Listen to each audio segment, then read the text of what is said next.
All right, guys. So now we are going to take our knowledge of simplifying radicals, simplifying square roots, and apply that to solving. Okay, couple little things to get out of the way before we kind of sink our teeth into these two problems. Here is you see something up there that you probably don't recognize, which is a quadratic equation.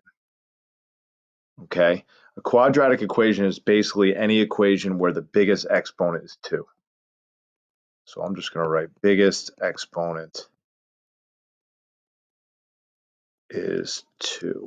All right, equals 2. Okay, so these are both quadratic equations because, as you can see, they both have an exponent of 2. Now, we've talked about inverse operations before, guys. We talked about, addition, subtraction. We've talked about multiplication and division. We're going to throw in a third pair now. Anytime you have something raised to the second power, the opposite of that, the inverse of that, is taking the square root. Okay, so we are going to, as you can see in the directions, we are going to use square roots to solve these equations. Okay, and we're going to use inverse operations to do that. So number one, I gave you a pretty straightforward problem there. Okay, you have x squared is equal to 24. Well, the only way to get rid of this little 2 is to take the square root of that. Now, as you know from inverse operations, whatever you do to one side, you have to do to the other side.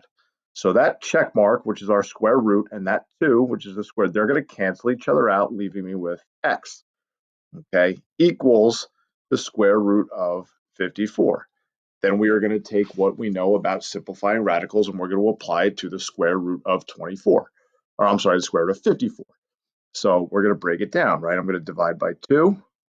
So I'd have 2 and 27. 2 doesn't work anymore, so I go to 3, 3 and 9, 3 and 3. Okay, so the square root of, I got 2, 3, 3, and 3. Okay, then I start looking for my pairs.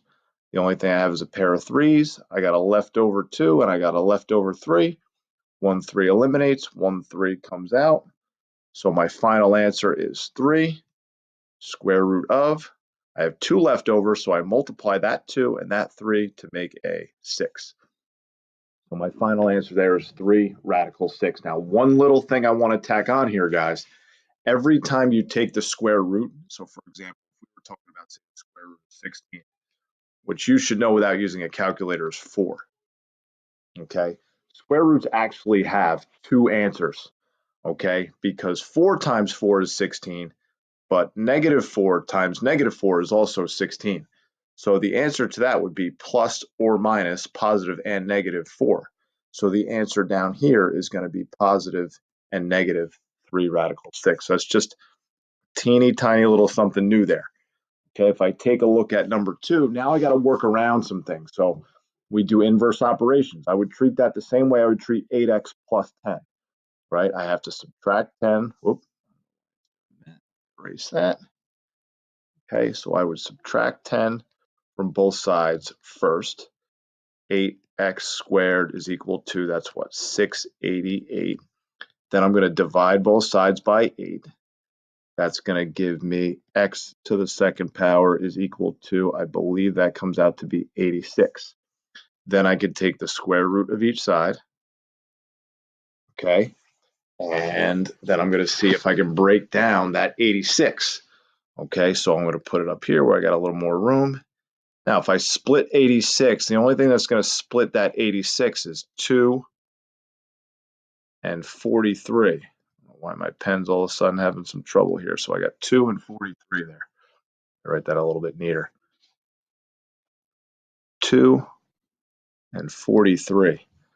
43 cannot be split anymore. 2 doesn't go into it. 3 is not going to go into it. 5, okay, 7, 11, 13, nothing's going to work. So that can't be split. If you have a radical that can't be split, that's your answer. So the answer is the square root of 86. And then just don't forget to throw a plus or minus in front of it to show that there is a positive answer and a negative answer. The final answer there is plus or minus the square root of 86. Okay, so you don't want any decimal answers here, guys. You want exact answers, which is what we're doing by simplifying the radicals.